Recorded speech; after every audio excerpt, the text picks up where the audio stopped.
안녕하세요. 부동산 전문 최광석 변호사입니다. 오늘 주제는 거래 계약서 작성 없이 대금의 극히 일부만 수수될 경우의 분쟁이라는 것입니다. 일명 가계약금 수수에 따른 분쟁이라고 할 수 있습니다. 약정한 계약금의 일부만 수수된 형태로 계약이 진행되는 경우가 적지 않습니다.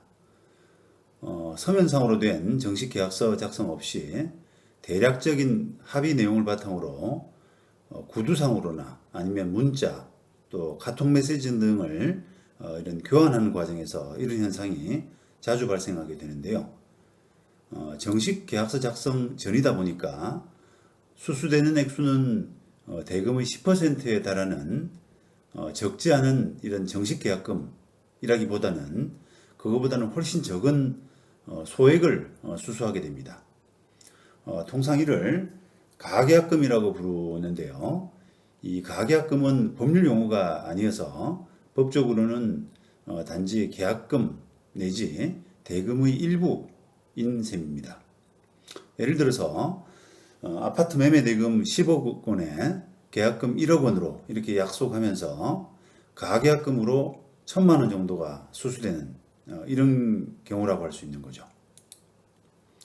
자, 이런 그 가계약금 수수는 향후에 정식 계약서 작성을 위해서 일종의 담보 역할을 하기 위해서 많이 활용됩니다. 아무런 그 돈이 오고 가지 않고 합의 내용만 이렇게 오갈 경우에는 계약 진행을 담보하지 못하는 경향이 있기 때문에 거래대금의 10%에 해당되는 계약금 정도는 아니더라도 가계약금이라는 명목으로 소액을 수수하는 이런 관행이 있습니다. 자, 그런데 그 후에 예정대로 정식 계약서 작성하고 나머지 대금을 수수하면 다행이지만 계약서 작성 단계에 이르지 못하고 어느 누군가가 계약서 작성을 거부하는 등 변심하게 되면 분쟁이 복잡해질 가능성이 큽니다. 왜냐하면 상세한 계약서가 작성되지 못한 관계로 계약대로 이행되지 못할 경우를 대비한 구체적인 합의 내용이 없기 때문입니다. 자, 예를 들어서 아파트 매도인이 계약서 작성 전에 1,000만 원 가계약금을 받은 후에 변심해서 계약 진행을 일방적으로 거부하면서도 받은 금액 1,000만 원만 돌려주고 아무런 배상을 하지 않으려 한다. 이렇게 한번 가정해 보겠습니다. 이렇게 되면 매수인이 좀 억울하지 않겠습니까? 그래서 이런 매수인이 법적으로는 어떤 권리 주장을 할 수 있을까요?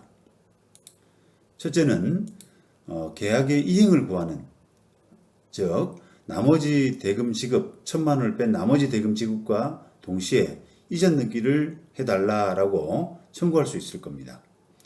자, 이 경우에는 계약의 성립 여부, 다시 말하면 계약이 성립됐는지 아닌지가 법적으로 쟁점이 될 수 있습니다. 관련해서 대법원 2006년도 11월 24일 이 판결은 계약 성립 여부에 대한 기본적인 그 설시, 판시를 정하고 있는데요. 계약이 성립하기 위해서는 당사자 사이에 의사의 합치가 있을 것이 요구되고 이러한 의사의 합치는 당해 계약의 내용을 이루는 모든 사항에 관해서 있어야 하는 것은 아니지만 본질적인 사항이나 중요 사항에 관해서는 구체적으로 의사의 합치가 있거나 또 적어도 장래 구체적으로 특정할 수 있는 기준과 방법에 관한 합의는 있어야 한다라고 해서요.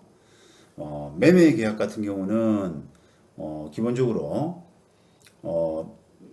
돈을 주고 소유권 넘기는 이런 그 경우인데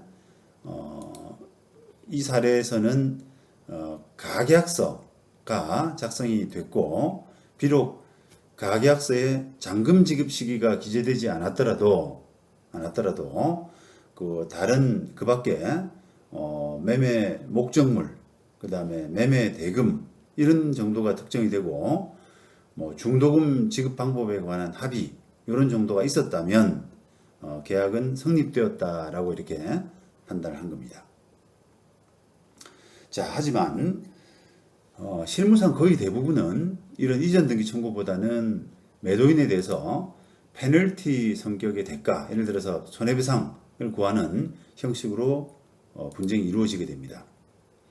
얼마나 걸릴지 모르는 이전 등기 소송을 하면서 소송이 지속되는 오랜 기간 동안에 계약이 구속되는 것보다는 일단 계약을 종료시킨 다음에 책임 있는 그 매도인 상대로 손해배상을 구하는 것이 간명한 해결이라고 보기 때문입니다. 자, 하지만 이런 방법 역시 쉽지 않을 수 있습니다. 일단 구체적인 위약금 약속이 존재하지 않는다면 현실적으로 손해배상 청구가 쉽지 않습니다. 매도인의 계약 위반으로 이전 등기를 받지 못하게 되었다 하더라도 매매 대금을 취급하지 않게 됐지 않습니까? 그래서 과연 계약 불이행에 따른 손해가 구체적으로 뭐냐라고 하는 것이 분명치 않기 때문입니다. 자, 그 때문에 손해 발생과 또 액수에 대한 입증 부담을 덜기 위해서 위약금, 다시 말하면 손해배상 예정, 이런 약정이 필요할 수가 있는데 이 가계약 상태에서는 위약금 합의가 미처 이루어지지 못하는 경우가 많습니다. 자, 예를 들어서 예시를 본다면 일방의 계약 위반으로 계약이 해제되면 상대방은 계약 위반한 사람에 대해서 계약금 상당의 위약금을 청구할 수 있다라고 하는 이런 바로 약정이 바로 위약금 약정, 손해배상 예정 약정이 될 수 있는 거죠. 자, 게다가 위약금을 기재했다고 하더라도 합의된 위약금이 실제 수수되는 금액인지 아니면 합의된 계약금 액수인지 불분명한 경우가 있습니다. 예를 들어서 아파트 매매 대금 10억 원에 계약금 1억 원 이렇게 약정하고 가계약금으로 1,000만 원 수수하면서 계약금 상당의 위약금을 지급해야 된다 이렇게 합의되었다면 이 위약금 액수가 1,000만 원인지 아니면 1억 원인지 이런 것들이 논란이 될 수가 있는 거죠. 물론 문구에서 계약금 상당의 위약금 이렇게 했기 때문에 이 계약금이라고 하는 문구는 계약금은 1억 원 아니겠습니까? 그래서 계약금이라고 하는 문구 해석으로 볼 때 1억 원으로 위약금이 해석될 가능성이 크지만 실제 수수된 금액을 위약금으로 한다는 이런 식으로 명확하게 기재하는 것이 분쟁 예방을 위해서 바람직합니다. 자, 참고로 이런 유사한 사례가 최근 그 언론 기사에 한번 소개된 적이 있는데요. 자, 이 사례는 단돈 100만 원만 내면 단돈 100만 원만 내고 분양 계약할 수 있다. 그러면 분양 지원금으로 500만 원을 지급받게 된다. 이런 이제 분양회사 홍보에 혹해가지고 무려 5억 원이나 되는 상가 점포를 분양 계약했다고 합니다. 이런 그 사람의 사연인데요. 계약서 작성한 직후에 이분은 받은 돈 전부를 다 돌려주고 취소하려고 했더니 분양계약서에는 계약을 위해서 계약금 상당의 금액을 부담해야 하고 계약서에는 분양계약금 액수가 5천만 원으로 기재되어 있어서 분양회사하고 법적 분쟁이 발생한 것입니다. 자, 현실적으로 수수되는 금액이 적다. 이 경우는 지금 100만 원 아닙니까? 이런 금액이 적다고 해서 계약의 무게를 가볍게 볼 것이 아니라 계약서에 기재된 문구의 의미를 충분히 이해한 다음에 신중한 계약이 필요하다는 것을 잘 보여주는 사례라고 할 수 있습니다. 감사합니다.